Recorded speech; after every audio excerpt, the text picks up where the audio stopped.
व्हिडिओचे title तर तुम्ही बघितलेच आहे. मार्केटमध्ये बरेचसे धोका मिळत आहे.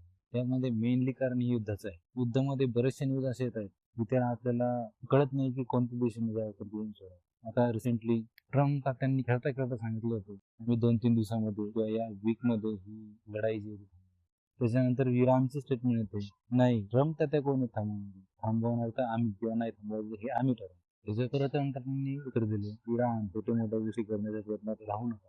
मोठ्या गडबडीमध्ये पण त्यांनी परत त्यांना नेहमीप्रमाणे धमकी दिली. त्या धमकीचं रूपांतर परत वॉरमध्ये होते कसं काय होतं हे पण आपल्याला कळत नाही. शिवाय गॅस ऑइल पेट्रोल डिझेल याचे दर किती वाढतील किती नाही सांगता येत नाही. मध्ये मध्ये परत क्रूड ऑइल जवळपास $80-85 पर्यंत आलं होतं. परत आज बघायला आपण $100 पर्यंत गेलो. त्याच्या मागे परत एक न्यूज आली होती की इराण जे आहे ते इंडियन चायनीज रशियन ह्यातून पास होत आहे. त्याच्यामुळे आता क्रूड ऑइलची सप्लाय ते रेग्युलर होऊ.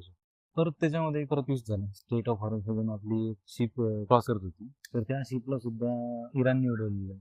इराण एका बाजूने सांगते आहे की इंडिया चायना यांची शिप आम्ही जाऊ देऊ काही वार वगैरे आणि इंडियन शिप सुद्धा उडवली आणि त्याच्यामध्ये बरंचसं नुकसान झालं आपलं.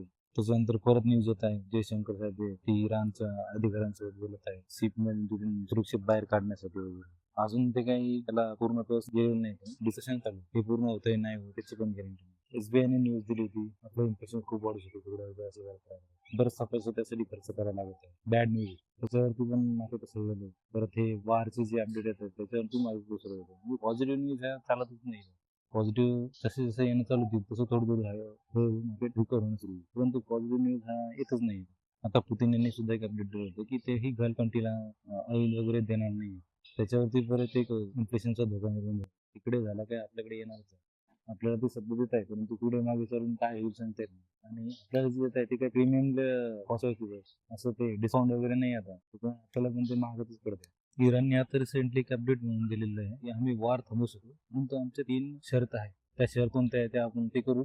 तर पहिली शर्त अशी आहे की पीसफुल न्यूक्लिअर प्रोग्राम. आता इराण असं म्हणतोय की आम्हाला आमचं न्यूक्लिअर प्रोग्राम जो फेस करू द्या किंवा रन करू द्या आणि शांततेपूर्वक. हे कसं शक्य ही तर अमेरिका इस्रायल मान्य करणार नाही तर याच्यावरती युद्ध झालेलं आहे की इराणनी न्यूक्लिअर वेपन्स जे ते बनवलं नाही पाहिजे ते एक धोका असू शकतो आणि इराण म्हणतोय की हेच आम्हाला करू दे तर आम्ही देऊ. चान्सेस मी आहेत ही मान्यता करण्याची ट्रम्प साहेबांनी. बघू आता उद्या काय होतं मार्केट पुढे जाते तर. सेकंड टर्म जी ठेवली इराण ती अशी आहे पेमेंट ऑफ वॉर रिपॅरिटेशन. याचा अर्थ असा होतो की या वॉर मध्ये आमचा आतापर्यंत जो खर्च झालेला आहे त्याचे तुम्ही आम्हाला पेमेंट द्या. तुम्ही आमचे जे ऑइलचे साठे किंवा काही अजून त्यांचे शस्त्रास्त्र जे काही नुकसान केलेलं आहे त्याचं आम्हाला पेमेंट हवंय. इराण द्या की US.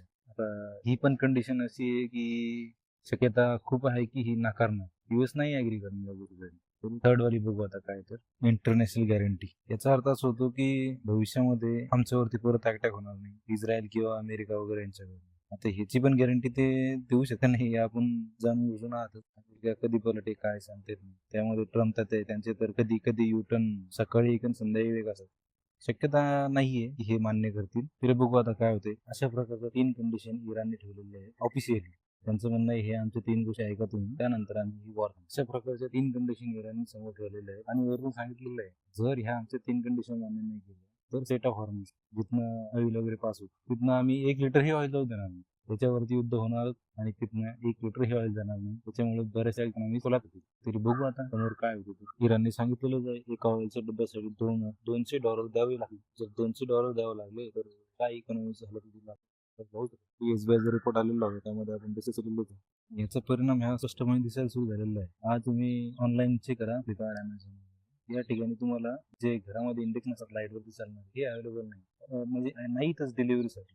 हे लोकांनी पूर्ण परचेस करून टाकलेले आहे त्या ठिकाणी नाही आहेत. ऑफलाईन स्टोअर मध्ये असले तर ठीक आहे परंतु ऑनलाईन कुठे भेटत पूर्ण बुक झालेले गेले पूर्ण सोल्ड आउट. हे का झाले कारण हे लोकांना भीती निर्माण झाली गॅस आहे हे प्राईस वाढणार आहे कदाचित आपल्याला गॅस भेटेल की नाही सांगता पण तर नाही भेटलं तर प्रकार करणंच आहे कसं करायचं ह्या इंडक्शन वरती करू शकतो तर ते इंडक्शन सुद्धा घेतलेले नाही येत आज मार्केटमध्ये.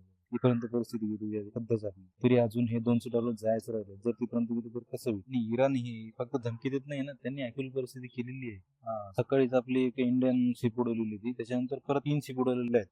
त्याच्यामुळेच तर आपलं हे क्रूड ऑइल जे $100 प्लस गेलेलं आहे आज $100 पर्यंत जाऊन टचच झालेलं आहे. तुम्ही लाईव्ह मध्ये चेक करू शकता बघा $100 प्लस आहे. चला ठीक आहे 2 दिवसानं फ्रायडे सॅटर्डे होतं. ट्रम्प त्यांचा आवडता सॅटर्डे आणि संडे. ट्रम्प बहुतेक सॅटर्डे संडेलाच त्यांचे ओपनिंग विकेट काय करायचं परत वार करायचं की निगोशिएशन करायचं, त्यानंतर परत मार्केट नक्कीच रिॲक्ट करेल. शक्यता दाट आहे की मार्केट हे निगेटिव्ह जाईल, कारण ह्या ज्या कंडिशन इराणने ठेवल्या ह्या मान्य करण्यायोग्य नाहीत आणि अमेरिका मान्य करणारच नाही. पण युद्धच त्या गोष्टी चालू केलेलं आहे, ते कसे मान्य करतील. बघूया, तरी भेटूया पुढच्या व्हिडिओमध्ये. तोपर्यंत